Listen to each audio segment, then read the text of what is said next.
Welcome to the Back to Basics APC Roundtable Talk Episode 2. Don't forget to like, share, comment, and click on the bell button below to subscribe to our YouTube channel.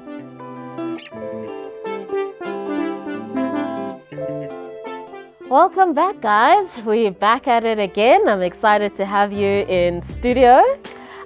Before we start, we always play a game, an icebreaker, fun facts game. And just for the essence of time, I'm going to ask one question across the whole group, and each one of you will respond, starting with Pindi, Yandisa, Sinazo, and Ronaldo.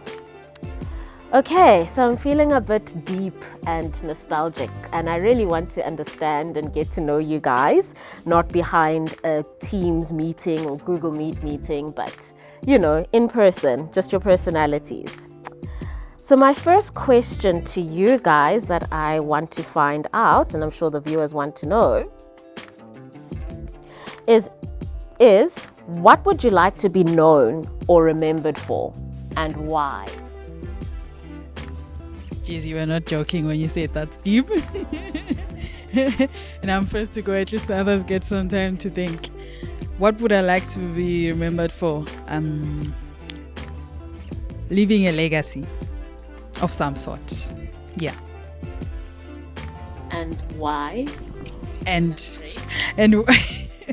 why? Jeez, you're putting me in an APC spot where we're always saying, guys, write your why. Now I'm not giving my why. Why would I like to leave a legacy? To make sure that consciousness is remembered. Yeah. Awesome. Can I go? Yes. Thank you for the question, Yazai. I would like to be remembered as a person who was there for people that are I have access to in my social circles.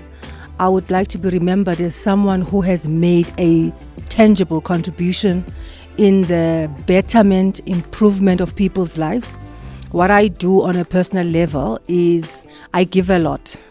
Whatever I'm led to give, even if it means I give to strangers. And you know, they say you mustn't brag about giving. This is not bragging. I would really love to be remembered as someone who was there for others. And how I do it is to give a lot, whether it's time, commodity, helping people in whatever sphere, and it's aligned to my calling and mission. And that's why I'm a life and spiritual coach, is really just to be there for people in a tangible way, something that someone can say, she, helped me with this. She provided insight into this, and she connected me with this person or that person. Really just being impactful and bringing about sustainable change in those that I connect with. Thank you. Perfect. Thank you. Sinaza, you're next. Yeah, I thought I would have time to think. But until this point, I don't have anything. It's getting worse. Yeah. Oh, this is hard. I think I would like to be remembered for my resilience. I just want people to say, if they want to think about someone who just keep trying and not giving up, I hope I represent that, and it shows them that it doesn't matter what doesn't work out or how much you don't think you can do it, but as long as you keep trying. Okay, that's awesome. And then the thorn amongst the roses, Ronaldo. Yeah, so you really put us on the spot with that question. It was a bit of a deep one, but yeah. So I think my answer would be similar to my colleagues. So I think what we're doing at Back to Basics, we're sort of mentoring people, helping people. So I think, that's more in line with what I want to be remembered for as well. I'd really like to, be the person that, when I was at Ernst & Young, I really took time to mentor people, help people. And I think when I left, I kind of want people to remember, oh, you remember Ronaldo? He really helped me.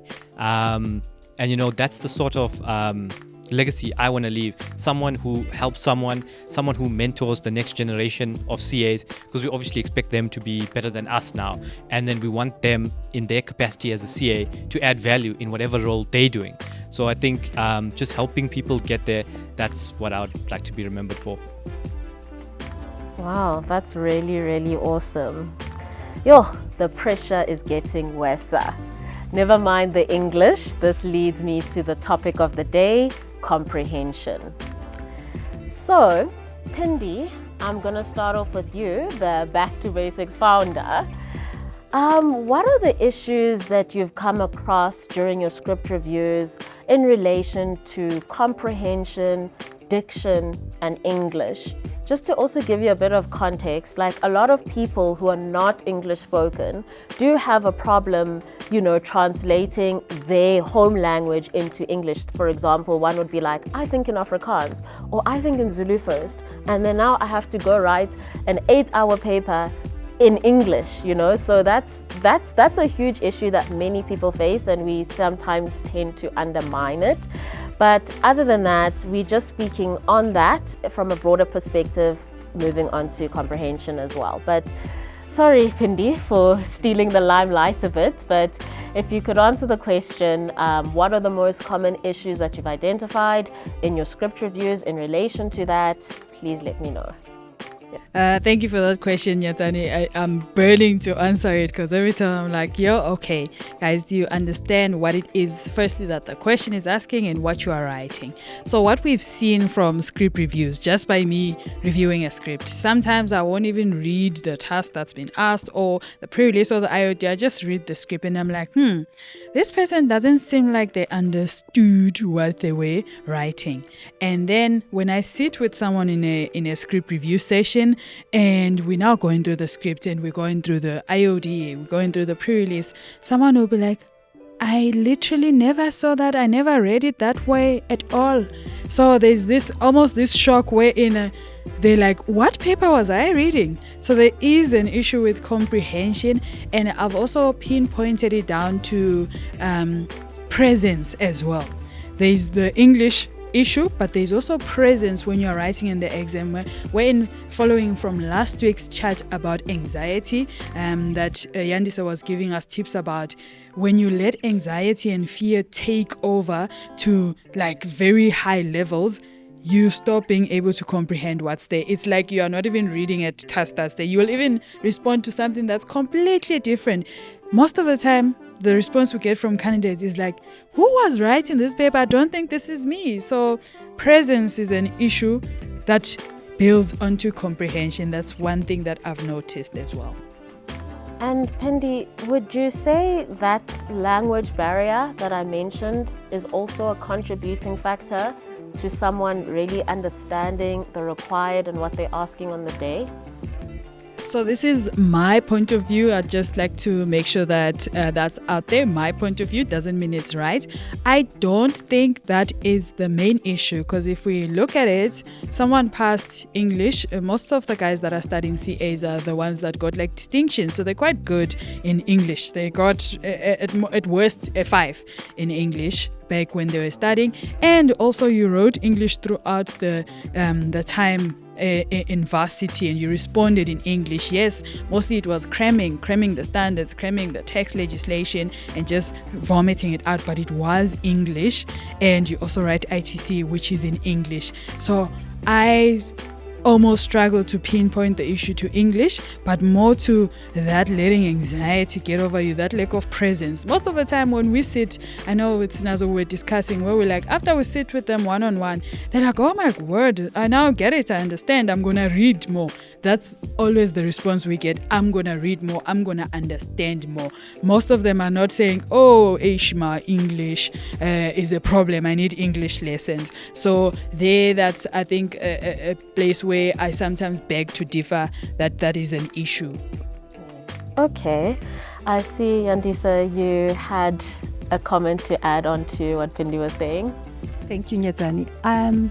What I have found is that with the advent of technology, the beautiful tool we're able to reconvene this week for episode 2. Technology is a useful tool that we have, but our exposure to social media and spending vast amounts of time in front of screens. And if you remember, if we were on Instagram or any one of the social media platforms, we're unlikely to be reading most of the time. What I found that we are reading less, which then affects the way we comprehend and ultimately comprehension. My advice to people, students, adults, any person out there, we still need to spend time reading. E-books, an actual book, paper book, we are lacking in the amount of time we're reading, which affects our comprehension. And in terms of the language barrier, I do believe it is a bit of a challenge for some of us if your mother tongue, for example, is Chivenda, Xitsonga, isiXhosa, and many of our languages in South Africa. There is that, depending on the type of school you went to and when you were exposed to having to think in English, even though your mother tongue might be one of the vernacular approved languages, official languages in South Africa. What could help you is to spend time reading and be self-aware as to where the gaps lie in terms of your comprehension. You may seek the services of an educational psychologist, who can assist you sort of identify where the gap lies and provide the necessary tools, interventions that one can use to hone on that skill to comprehend. Because if you cannot understand a question, which is going to be in the medium of instruction, which is English, you won't be able to answer the question. So it's important, before we start to prepare for exams, know where you stand in terms of your own comprehension. There are courses online on LinkedIn and in various platforms that one can really just invest time, so that they can improve their comprehension. Again, the onus is on you for personal development. Thank you. Okay, thank you so much. Ronaldo Sanazo, before we move on to the next question, is there anything further you'd like to add? So just to add to what Pindi and Yanis have said about presence, I have noted that it affects the candidates. For example, in a way, because they try to anticipate what is going to be asked for or what the question is about. For example, if they've seen a similar scenario before where controls were mentioned, so automatically they want this case study again to have the same focus or the same question as the previous one. For example, a candidate will say, I thought it was an audit task. And then I would ask, what made you think it was an audit task? They mentioned at the beginning that auditors are coming and we're preparing. And my response is, yes, there are auditors coming, but from which side of the audit are you looking at this? You are not coming in as an auditor. You are inside the company, which means your perspective is completely different. So for them, because they're not reading, which means those skills are lacking, they just see audit, and that's enough for them, for example, to conclude that it's an auditing task without understanding everything that is happening in that scenario and where exactly they're supposed to be focused, even if we are dealing with an audit. Yeah, so I think I'll just touch on what my colleagues were saying, but yeah, it's important to understand, what are you reading for? What's your objective? Are you reading to just respond, like with your industry research from what your group discussed, or are you reading like to comprehend? I think that's also quite important, because task D, when I did my script reviews, and then task D caught a lot of students, and then they added like a lot of stuff, and I was like, okay, where did you get this from? Then they were like, no, we got it from our research, my group discussed this. And then task D was one of those questions where it involved minimal research. So task D was actually more of a comprehensive question. You just needed to read it, comprehend what are they asking me on the day, and you'd be able to derive your points from there. So I think that's also important, just to understand like your objective. What are you trying to read? How am I comprehending it? So yeah. Okay, perfect. Very insightful. Thank you, guys. My next question is to you, Sanazo. What is the back to basics recommended approach? Is there a methodology that one should follow? We like to be, very structured in our ways and our thinking as accountants. So if there's an approach, please let the viewers know. All right, so I will start with the approach for the day. Then my colleagues will help me add what else can be done before that to prepare. But the first thing that I need to emphasize is presence. You need to be present. Focus on what you are reading now. You can't be reading the information of task B and you think about what you saw in task H, for example, because you're not going to read with understanding. Then read each line and understand what it's saying to you, right? There's going to be meaning in each line. There's going to be meaning from each paragraph. So pause and ask yourself, what am I getting from this information? How does it link to what I already know? What does it tell me? How can I use it?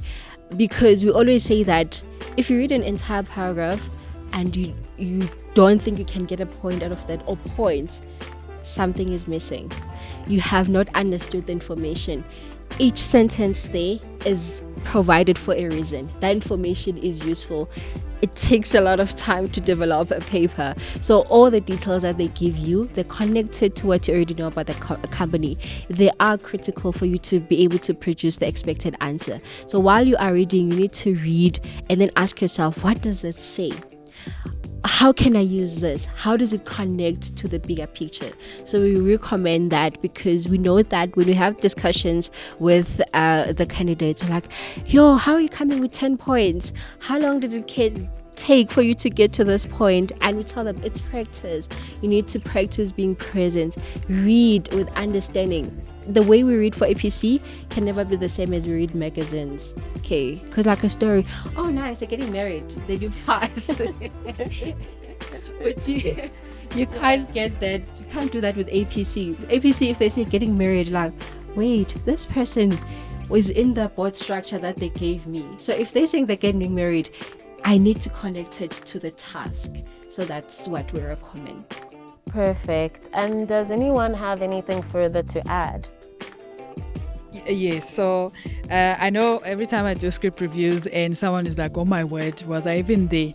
Every time I'm like, guys, I promise you, I believe there's an APC demon that's always walking around. Make sure it does not touch you. So whatever you do, just pray, meditate, whatever it is that you do or believe in, and don't let the APC demon get to you. That's all I have to say. I think Nyadzani, not having experienced the APC exam and unlikely to experience it in this lifetime, I am getting a strong sense that there's a lot of anxiety, fear that the candidates are exposed to. Just the mere thought that they're going to write an exam seemingly is crippling them. There's a lot of fear. So I think before comprehension, they really need to spend time on how to navigate their fear. Really just improve that self-talk and say, this is my chance at this. This is an opportunity that I will use. Back to Basics has given me the tools. I can do it. I already have passed, so many exams to get to this point. So people, I'm going to urge you. Speak to yourself, encourage yourself, and know that you can do it. And in terms of presence, it's been mentioned by Pindi as well as Snazu. It's not wise to walk into an exam and assume that because I prepared for this or had this type of preparation in terms of strategy or accounting, auditing, this is what is likely going to come out. You must have zero expectations as you walk in and start that exam. Zero expectations, but knowing that in your mind you can do it and you will be successful. So importantly, read with comprehension every single task to get an understanding, because you've got the tools, you are ready. It's your mind that might be sort of coming in the way to put you at a disadvantage. Read with comprehension, be present, and know that you can do it. Thank you. Wow. Does anyone else have anything further to add? Yes. So if I can add, if you would like to book a session with Yandisa on life coaching and how to navigate, please do reach out to us. And we also have Nomalanga, who provides access consciousness sessions. So this is becoming more of you, more very comfortable with who you are, realizing your flaws, overcoming them. So that it will definitely help with that. So at Back to Basics, we really believe in conscious learning as well. So if you'd like to book a session with Nomalanga, she's an access consciousness practitioner, please do leave a comment, or you can reach out to us on our website. Sheesh, guys. Wow, what a session, hey? Wow. Ronaldo, since you've just recently passed, what tips and tricks worked for you in terms of improving your comprehension and writing on the day, the APC 2023 paper? Yeah, so that's actually a good question. So 2022 was my first attempt at APC, and that one didn't really go well. But in my head, I was like, but I don't know. I was confident. I was prepared. My group, they did all the triggers. I was participating. I don't know what went wrong. And then I did my script review for the 22 paper with Pindi, actually. And then Pindi was, the APC demon. He was like, Ronaldo, where did you get this information from? And I was like, Pindi, I didn't write that. I don't know what's there. I didn't write that. And then she was like, but Ronaldo, like you're not answering the question. And I was like, in my head, I was though. But then it's only when I did the script review again and then with Pindi, and I realized, you know what? I wrote a different APC paper maybe. I don't think this was the same one. But then that actually really helped me to, what I was speaking about earlier, read with the objective. And now when I read again, and when I read any paper again, I read it with the understanding that, listen, I'm going to try and understand what is Saika trying to tell me. I think that's important to understand, like, what am I reading for? What's the objective? What is Saika trying to get from me? What principles am I trying to answer? So I think that's important with regards to reading. And then at 2023, my next attempt, when I read the pre-release, I read it line by line. IOD, I read it line by line as well. And then I understood, okay, this is what they're trying to ask, right? And then I think that really helped my comprehension, just to change the objective. What am I reading for? And that really helped me understand what I need to put on my paper ultimately. Awesome, thank you for that. Does anyone have anything further? Or you guys are too old now to relate? I think I would like to repeat, do not let the APC demon get to you. Like Ronaldo said, you will genuinely sit there and be like, I did not write this. It's not me. So presence. You have to be present actually at every moment in your life, because if you are not present, the question is, who is? Yeah. And sorry if I might just add, it's something I'm thinking about just back in the day where I was studying. It's very important to learn how to apply, principles, concepts in a case study. Some students, learn through cramming and don't necessarily grasp the subject. Do yourself a favor and practice on how to apply. Critical thinking is required even in the workplace, for the rest of your life. Learn how to use your application skills. Okay, awesome. We are reaching the end of our podcast, and I have one final question for Yandisa, but I feel like she's already stole the show. So just to summarize everything that's been said, Yandisa, from a psychological perspective, what can a candidate do to improve on their comprehension, diction, language, English, moving forward in the next APC examination? Thank you, Nyadzani. It's not an overnight exercise. One needs to invest in themselves. I mentioned earlier the importance of reading. Expose yourself to reading. It doesn't have to be reading material that is purely accounting, tax, audit. If you enjoy fiction, read up, read and read and read. It's important to have, especially if you know that you might be struggling in an area of understanding the English language. Spend time in investing yourself to improve the way you write and the way you speak, because English is the medium of instruction in the world, in most countries. So it's important to equip yourself. And you may seek the services of a clinician, for example, an educational psychologist who may help identify the gaps that you are presenting in terms of comprehension or just the understanding of the English language. And then from there, there'll be interventions that you need to take up in order to, improve yourself, work on that personal development. It is doable, I must say, but it requires one to put in the effort. Again, inherent motivation. Let us work on ourselves. Personal development, the onus is on the individual, to ensure that you get yourself to the next level of your aspirations. Thank you. Wow, guys, what a podcast. I don't know about you, but the energy in this room today is just something else. But yeah, unfortunately, fam, we have reached the end of the podcast. Please engage in the comment section below, and one of the APC Back to Basics mentors will respond to your queries. Before I leave, I just want to remind you guys, don't forget to like, share, subscribe to our YouTube channel. And I want to also end off the day with a quote that I just found, which I think is quite fitting to what we were saying. And it says, comprehension requires the reader to take information and ideas from the writer and connect them with their own experiences. That's a deep one. But yeah, interested to hear your thoughts on this quote on the comment section.